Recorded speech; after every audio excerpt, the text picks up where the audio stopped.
Hi, Maya. Hope you are feeling back to 100%. I know you have been so sick. I'm so sorry that you haven't been feeling well.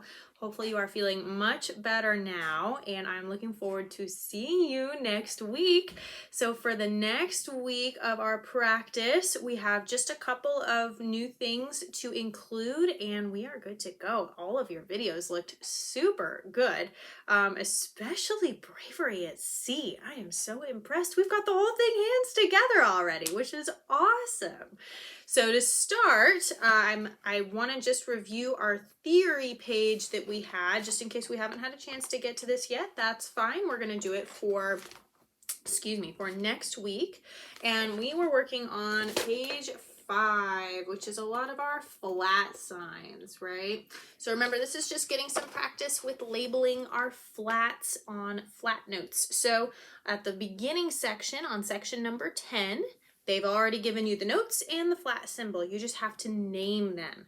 And remember, when we're naming them, it's the opposite of how it appears on the staff. So on the staff, we put the flat first and then the note. But when we're naming it, we just name it like we would say it. So for example, if we were naming a D flat, right, we would write it just like that, D and then the flat sign. Even though on the staff, the flat sign comes first, we flip it. So you just write it like you say it when you're naming the notes. Then they remind you that when we're drawing in the flat signs, we want either the line or the space of the note to match that bottom little half heart section. So if our note is on a line, we want to show the line going through that part of the flat symbol as well. And if the note's on a space, we want to put the middle of that heart symbol of the flat in the same space, okay? Just to show that it really clearly matches that particular note. So on section number 11, you're going to draw in the flat signs, remember, in front of each of the notes. So it'll be the flat sign first and then the note name, okay? Then on the bottom, section number 12, you're going to add flats to the notes where they have drawn in a little flat sign either above or below. So on this first part, when we're on the treble clef example, they've given you the flat signs all above this staff, right? But you only have to add them to the notes where you see it written above. So we would add a flat sign here to this note, but not to this one, and obviously because there's really no space there for a flat sign, right? But we only have to throw them in on the notes that have the flat sign written above them, okay? Same thing on the line below, but this time you're in bass clef and they've indicated where to draw the flats below the notes, okay? So wherever there's a flat below a note, you'll add one before it on the staff, okay? So that's page 5. So Bravery at Sea, all hands together, and it looks so good. Hopefully you are liking the song now that we've got it all put together, but you did a great job with getting the ending together as well. So what I want you to do for me for this week is play around a little bit with some different dynamics, and you get to choose. This is kind of a fun place we get to be creative sometimes in picking what dynamics we want for different parts of the song, right? So you get to choose which parts you want to be loud and which parts you want to be soft, and when you want them to happen, and if it's mostly loud or mostly soft or half and half, you get to make all of the decisions. And the fun part is you get to just play around with different ones and try out different combinations until you decide, ooh, I like that one. That was cool. So maybe you want to start it loud. And then maybe you want to get soft.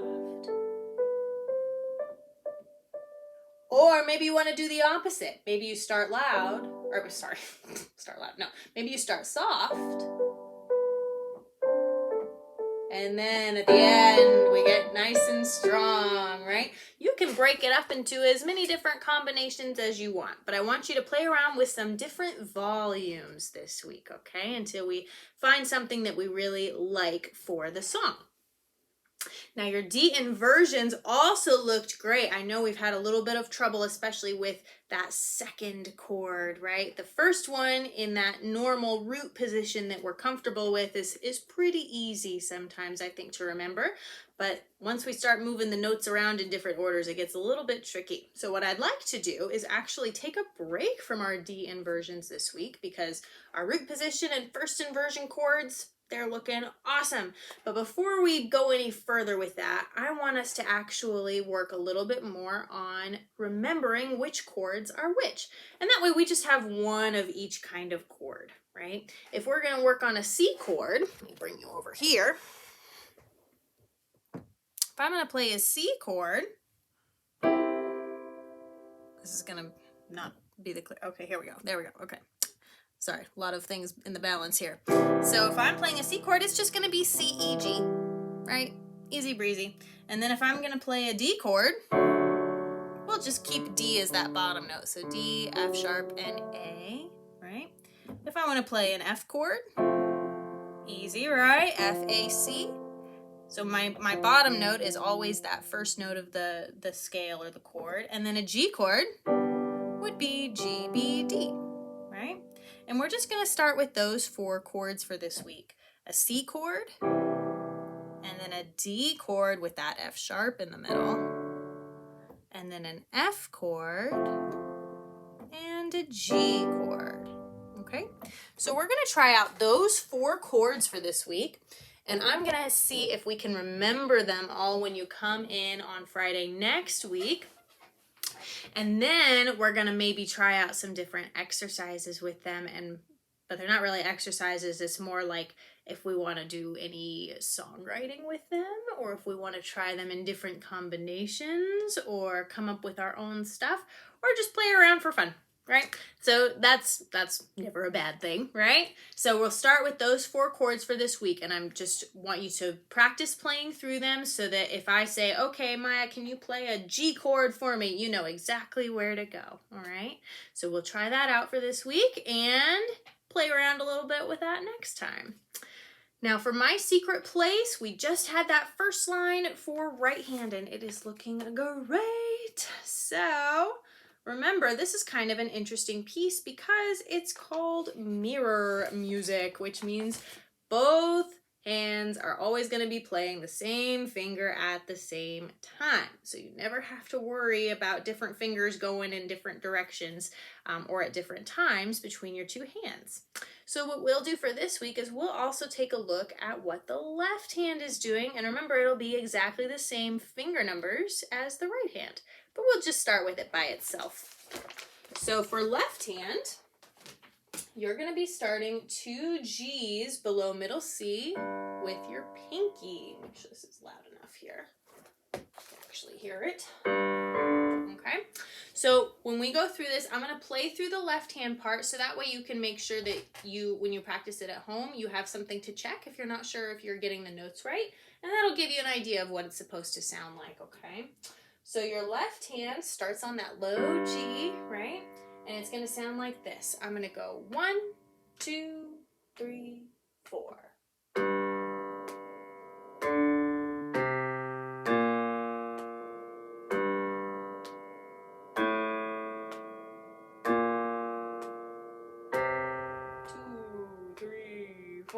Very long whole note at the end.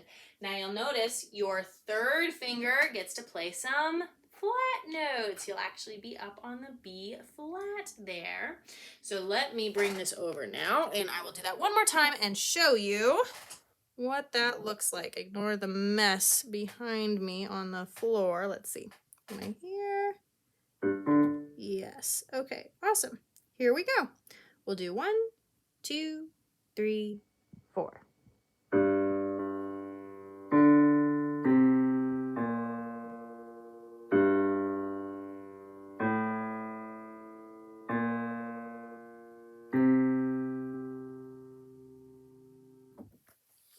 And that's it, okay? So we'll try out that left hand part this week, and then when you come in next week, we'll see if we're ready to maybe try both hands together, because we know both hands will have the same fingers playing at the same time. So hopefully this is kind of a fun piece for us to put both hands together. We will take a look and see how it's feeling when I see you next week. Okay, I think we'll also probably do a game or two in your lesson next week. We'll either do Note Quest or maybe something different, just to get a little bit more of something that just feels fun, I think. I think that'll be a good direction for us to go. Okay, so hopefully you will be looking forward to that, but I think we'll have a good time together when I see you in person next week, and hopefully you are totally back to feeling healthy and just able to enjoy your days again. So I will see you then, and hope you have a great rest of your week.